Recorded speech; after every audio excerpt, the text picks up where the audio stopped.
Karena saya kalau ngomong mahar-mahar malu lah saya sama guru saya nggak ada yang minta bayaran. Cuma kalau bayar listrik gimana ya boleh, mau listriknya dipakai ya boleh-boleh saja kalau kiainya mau. Kiai kan sekarang miskin-miskin kalau di Banten ya aja di sono kiainya kayak raya. Ya boleh, dan itu bukan maksud bayaran. Masa sekarang kiai ya aja kiai aja kaya raya, mau kiainya di Banten belangsak-belangsang banyak. Nggak usah ormas. Waalaikumsalam Aba Alfa. Satu-satu kelarin dulu. Elunya siapa? Bos gua ta. Lu ngatur-ngatur, elunya bos gua ta. Saya mau orang merdeka, tidak ikut ormas manapun, tidak ikut kelompok manapun. Saya mau orang merdeka, saya mau bicara apa aja bebas. Saya nggak punya donatur, nggak punya bos, nggak punya ormas, nggak punya apa. Enaknya jadi maesa. Makanya hantam sana, hantam sini. Bukan karenanya perintah, lah karena saya orang merdeka.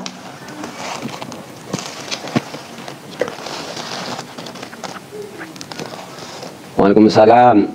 Masalah pik gimana Kang nanti malam membahas pik. Sekarang temanya ini tentang janjinjun, tentang hurufat-hurufat.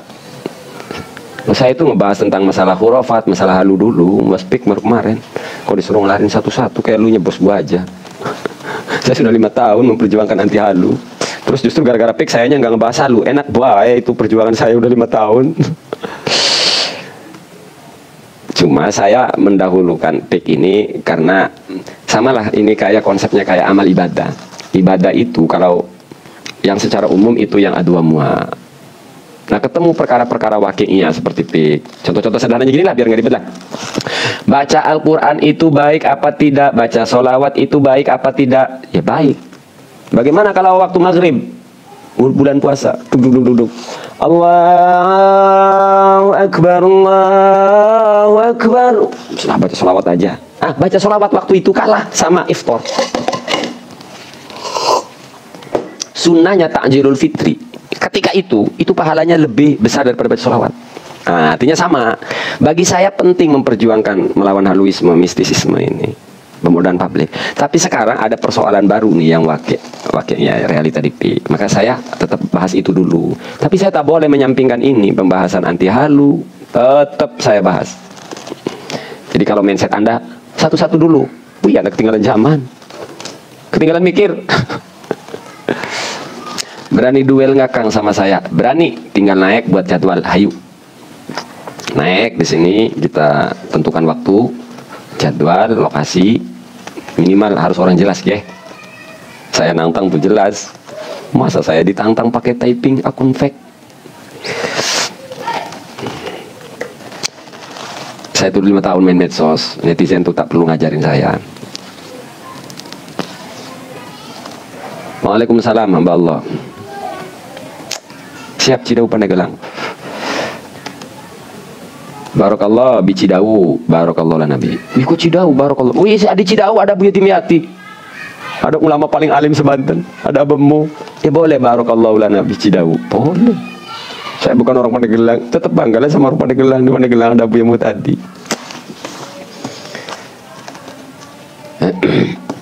Iya, orang Cidau harus bangga dengan Cidau. Orang Banten harus bangga dengan Banten. Tidak ada, kalau ada tanah yang mulia di muka bumi, itu cuma ada 2 tanah. Masjidil Tanah Haromen.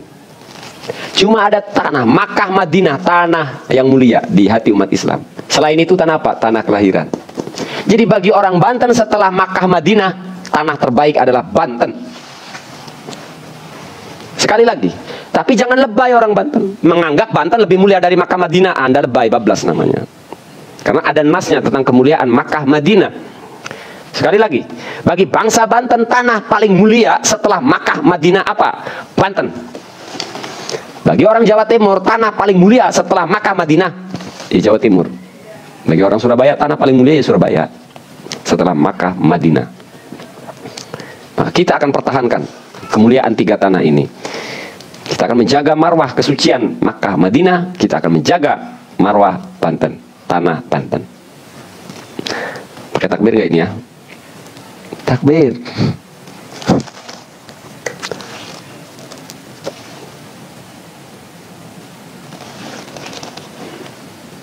Bukan bukannya Tarim. Enggak, kalau bagi bangsa Banten, Banten lebih mulia dari Tarim.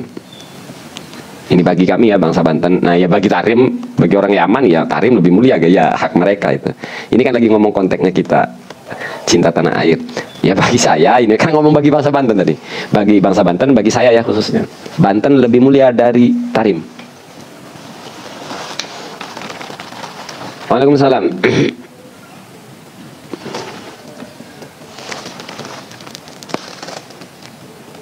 Jawa Barat semakin di depan. Alah, punya Kang Deddy aja.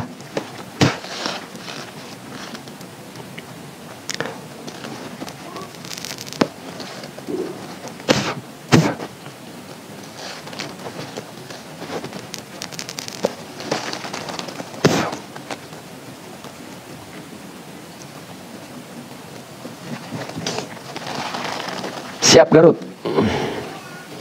Biarkan dia lagi bangga dengan tanah kelahirannya mungkin. Iya makanya boleh. Oh iya makanya boleh, kan tadi saya ngomong. Nah orang Yaman harus bangga dengan Yaman. Kita nggak boleh membatasi orang Yaman bangga terhadap leluhurnya tanah. Nggak bisa, boleh. Masa kita sendiri kan kita semua bangga sama orang tua kita. Coba kita ini bangga nggak sama leluhur kita? Ya boleh. Yang tidak boleh itu membanggakan leluhur kita, merendahkan leluhur orang lain. Orang Yaman bangga terhadap Yaman boleh. Habaib membangga terhadap silsilahnya leluhur. Ya boleh. Itu bagus bangga dengan leluhurnya Maulana Hasanuddin. Ya boleh. Yang tak boleh itu kita membanggakan leluhur, merendahkan leluhur orang lain. Itu baru tak boleh. Paham? Jangan kita bablas. Ada orang membanggakan Yaman, kita yang kepanasan. Lu ngapain? Selamat.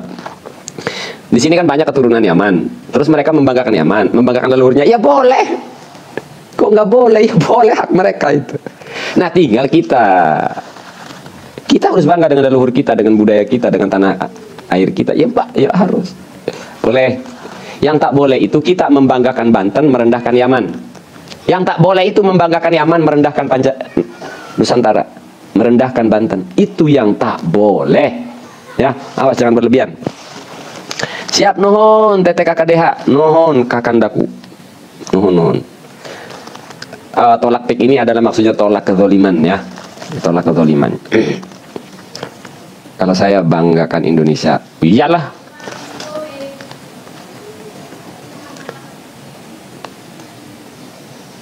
Bang santri kumaha dengan kalimat tanah Pasundan milik habaib. Nah itu salah, itu membrut, itu nggak boleh itu. Klaim-klaim seperti itu nggak benar.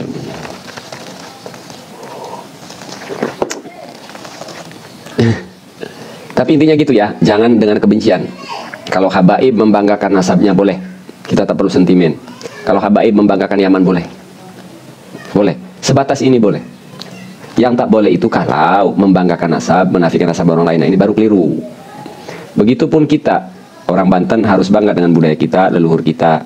Makanya oleh karenanya jangan bentur-benturkan ras, suku, tak perlu. Budaya tak perlu. Biarkan budaya menjadi budaya, biarkan agama menjadi agama. Ya.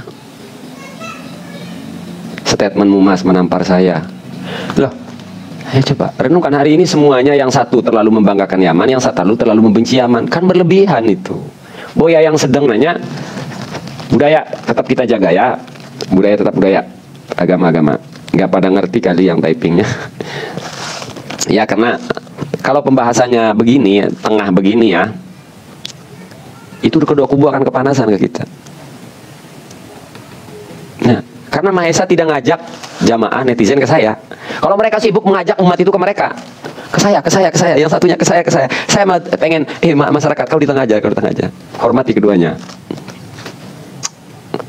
Nah orang seperti ini kepanasan, karena pendukungnya Ki Imad maunya saya itu nyerang habaib melulu. Pendukung habaib maunya saya itu nyerang Ki Imad. Oh enggak, saya orang merdeka.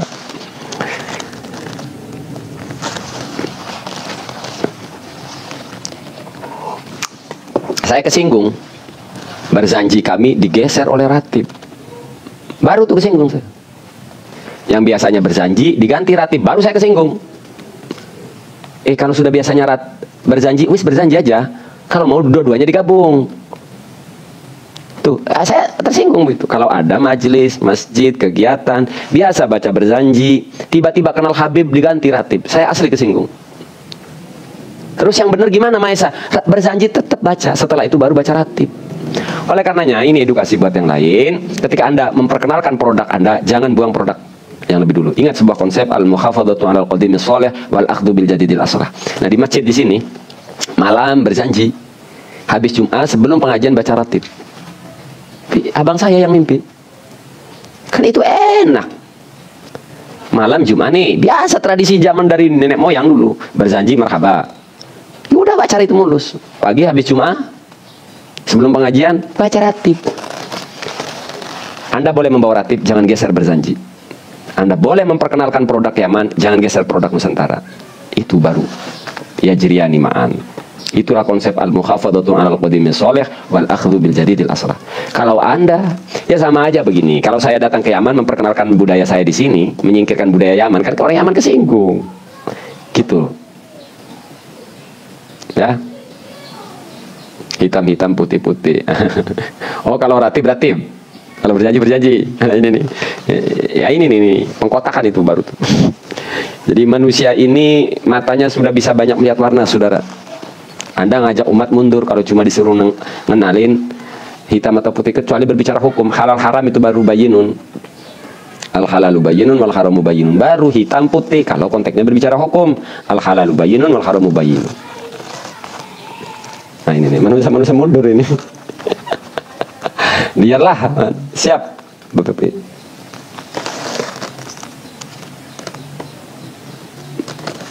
Makanya saya tentang kemunculan ormas-ormas itu sepakat tidak. Saya geli sebenarnya. Semuanya ngajak bersatu tapi di ormasnya masing-masing. Saya jawab aja pret. Alasan umat Islam bersatu mestinya la ilaha illallah Muhammadur Rasulullah, bukan ormasmu.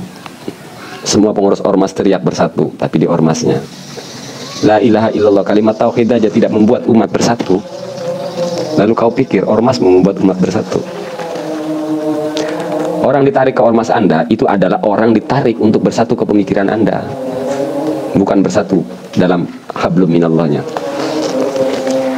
Wa'tasimu bihablillahi jami'an wa la tafarraqu. Ayat itu sebenarnya tidak tepat kalau dipakai untuk diklat keormasan, untuk keorganisasian.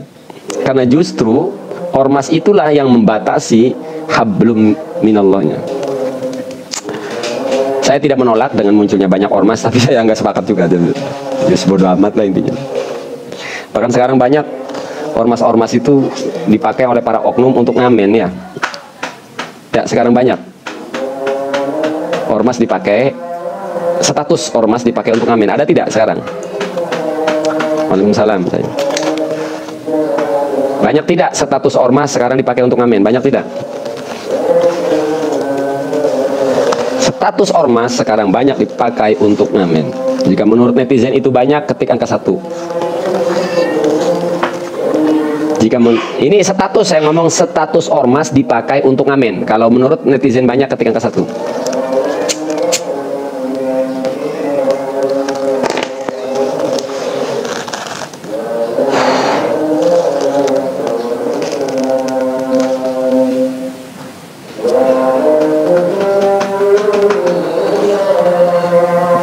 Yang sepakat dengan statement saya ketika angka 1.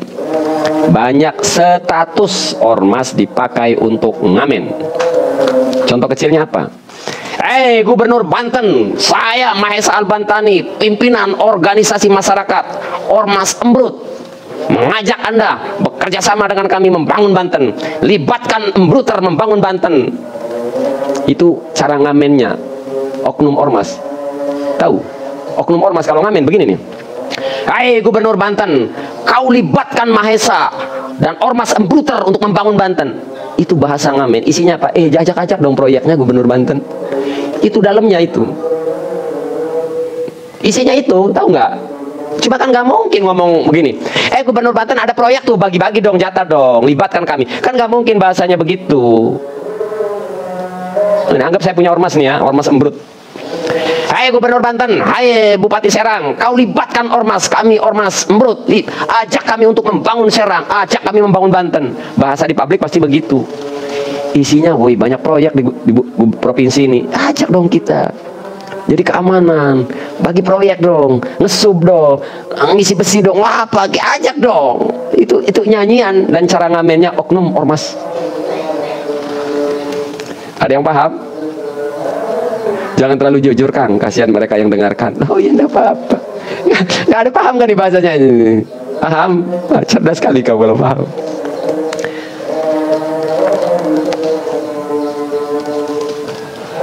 Kenapa saya katakan ngamen? Apa bedanya dengan kesultanan?